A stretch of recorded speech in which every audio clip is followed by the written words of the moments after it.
A descoberta das ondas eletromagnéticas foi um marco bastante importante na história da física.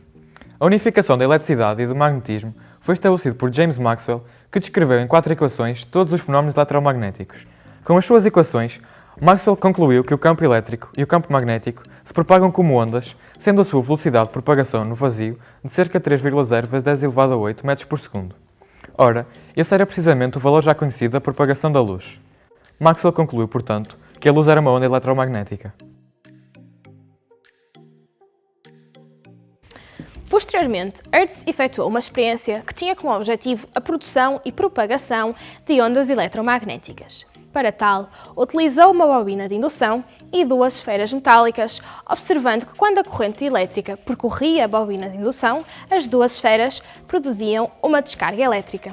Verificou ainda que após a primeira descarga era possível produzir outras descargas elétricas num anel que estivesse colocado a uma certa distância das esferas.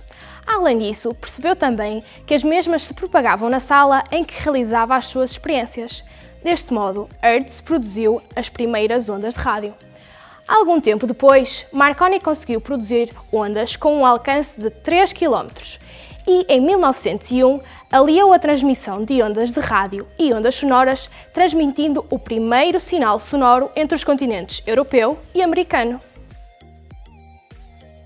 Os campos eletromagnéticos propagam-se no espaço como ondas, sendo as direções dos campos elétricos e magnéticos perpendiculares entre si e perpendiculares à direção de propagação da onda. Por sua vez, as ondas eletromagnéticas são produzidas por uma perturbação, como uma oscilação de cargas. A sua frequência é igual à frequência da fonte, e a sua velocidade de propagação pode ser calculada multiplicando o comprimento de onda e a frequência de onda eletromagnética.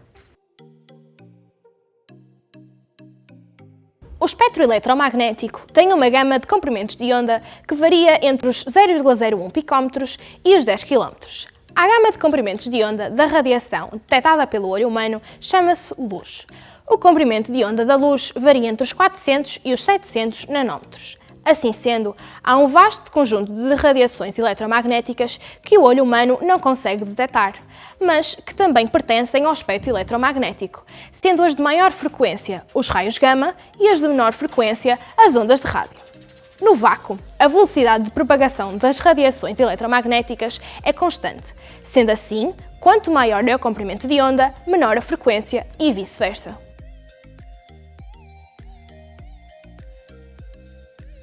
O Sol emite radiação de todas as frequências do espectro eletromagnético. No entanto, nem toda a energia emitida pelo Sol atinge a superfície terrestre, e nem toda a radiação solar incidente é absorvida pela Terra.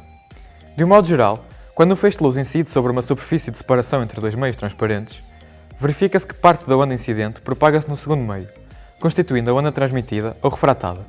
Outra parte é refletida, constituindo a onda refletida, e o resto é absorvido pelo material. Esta repartição da luz segue o princípio de conservação de energia, ou seja, a energia incidente é igual à energia refratada, mais energia refletida, mais energia absorvida. A repartição de energia da onda incidente depende, entre outros fatores, dos materiais envolvidos, da frequência da onda e da inclinação relativamente à normal da superfície de separação dos meios. Estes fenómenos de absorção, reflexão e transmissão da luz explicam por que razão nem todas as radiações solares chegam à superfície terrestre. A atmosfera terrestre é transparente, ou seja, deixa-se atravessar por determinadas radiações. São estas: a luz, a radiação ultravioleta de baixa frequência, alguma radiação infravermelha, as ondas rádio e a maioria das microondas. A gama das radiações às quais a atmosfera é totalmente transparente designa-se por janela atmosférica. A atmosfera pode também ser classificada como opaca a determinadas radiações, uma vez que as absorve.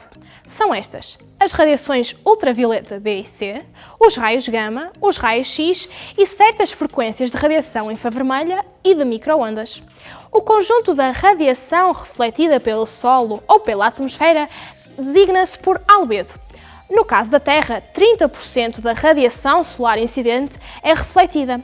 A restante radiação é absorvida pela atmosfera da Terra ou pela superfície.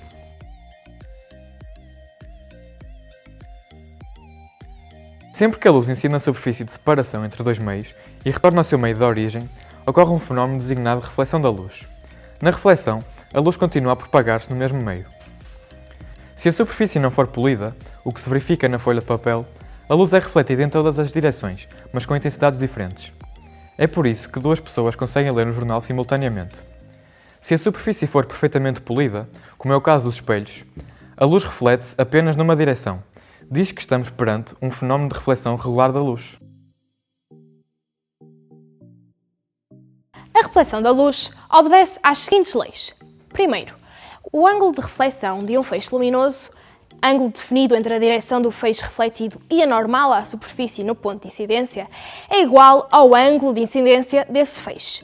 E segundo, a normal à superfície no ponto de incidência, o raio refletido e o raio incidente, encontram-se situados no mesmo plano. De modo geral, verifica-se que ocorre absorção de energia na superfície de incidência.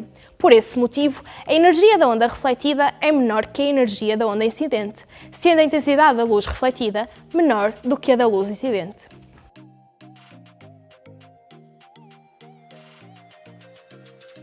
Observamos a refração quando tentamos agarrar uma moeda que está no fundo de uma fonte.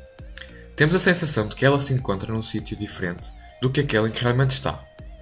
Isto acontece devido ao desvio da direção de propagação da luz quando esta muda de meio.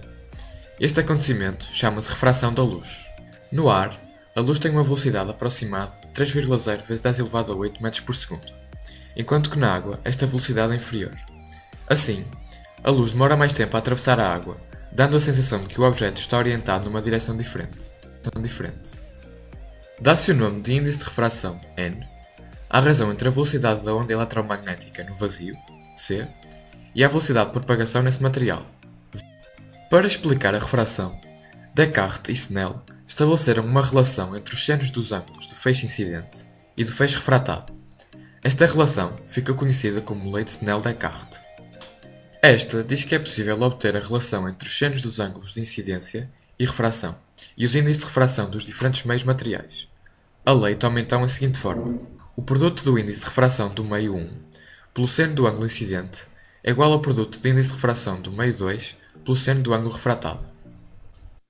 Quando um feixe de luz incide na superfície de separação entre dois meios transparentes, é possível observar um destes três fenómenos. O feixe refratado existe e tem um ângulo inferior a 90 graus com o normal no ponto de incidência. O feixe refratado existe e faz um ângulo de 90 graus com a vertical. O feixe refratado não existe e, por isso, não há refração. Quando a luz passa de um meio mais refrangente para outro menos refrangente, pode ocorrer o fenómeno de reflexão total da luz, se o ângulo de incidência for superior ao ângulo limite. Ao ângulo de incidência correspondente ao ângulo de refração de 90 graus, dá-se o nome ângulo limite. Se se conhecer o índice de refração de um material, é possível calcular o valor do ângulo crítico através da lei de Snell-Descartes. Sabe-se que o produto do índice de refração do meio 1 pelo seno do ângulo incidente é igual ao produto do índice de refração do meio 2 pelo seno do ângulo refratado. Assim, calcula-se facilmente a relação entre o seno do ângulo crítico e o índice de refração. Como o ângulo refratado faz 90 graus com o normal, o respectivo seno vale 1. Sendo assim, temos que o seno do ângulo crítico é igual à razão entre o índice de refração do meio 2 e o índice de refração do meio 1. Este princípio permitiu construir as fibras ópticas e utilizá-las como meio de comunicação.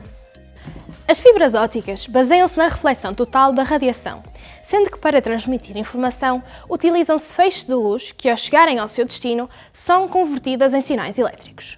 Estas são constituídas por vários tubos de materiais flexíveis e transparentes, extremamente finos, cujo índice de refração é muito elevado e que são depois revestidos por materiais com menor índice de refração. No núcleo, a luz propaga-se por sucessivas reflexões totais. A difração é um fenómeno que acontece quando uma onda sofre um desvio ao contornar um objeto. Para que ocorra, é necessário que os obstáculos tenham dimensões da mesma ordem de grandeza do comprimento de onda das ondas. Os sons audíveis possuem comprimentos de onda da ordem dos centímetros ou metros. Como tal, podem sofrer difração, pois esta é a ordem de grandeza da maioria dos objetos que nos rodeiam, como são exemplo as mesas, as cadeiras, as paredes ou até mesmo uma grande sala. Se a onda passar através de uma fenda de tamanho D, para que ocorra a difração, é necessário que o comprimento de onda e o comprimento da fenda tenham a mesma ordem de grandeza. Depois de atravessar a fenda, a direção de propagação da onda é alterada. No entanto, a onda mantém a frequência e a velocidade que tinha na fonte. A luz não sofre difração em objetos do cotidiano, devido ao seu comprimento de onda não ter a mesma ordem de grandeza dos obstáculos comuns. Já os raios-x sofrem difração quando bombardeiam um osso, pois a ordem de grandeza do comprimento de onda desta radiação é similar à das partículas que formam o osso. Na comunicação, utilizam-se ondas com as frequências mais baixas do espectro eletromagnético, portanto, com maior comprimento de onda, pelo que se difratam mais facilmente em objetos do cotidiano.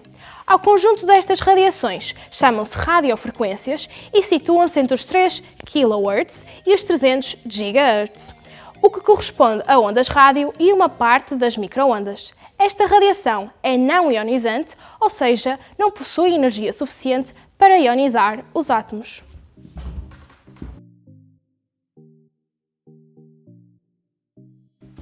O efeito Doppler é uma alteração da frequência percepcionada ou medida por um receptor devido ao movimento relativo entre este e a fonte emissora. O fenómeno recebeu o nome efeito Doppler em homenagem ao cientista Johann Doppler, que o descreveu teoricamente em 1842. O efeito Doppler pode tomar duas formas distintas. Quando o corpo se afasta do receptor, os comprimentos de onda tornam-se maiores.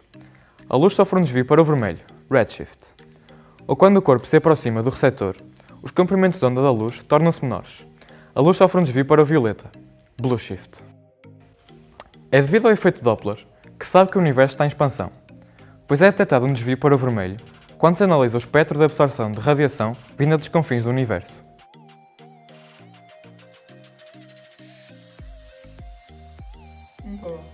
Estás-me a gravar? Porquê? Amanhã. Fala menos, já não te... O computador desligou-se, não me acredito nisto. Eu sei, nada me corre bem hoje. É magnético. A professora corrigiu, esqueci-me de corrigir aqui. A professora corrigiu aqui?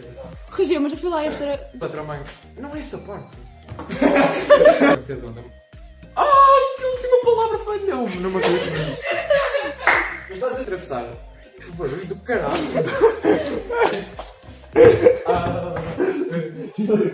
O Doppler é uma alteração de...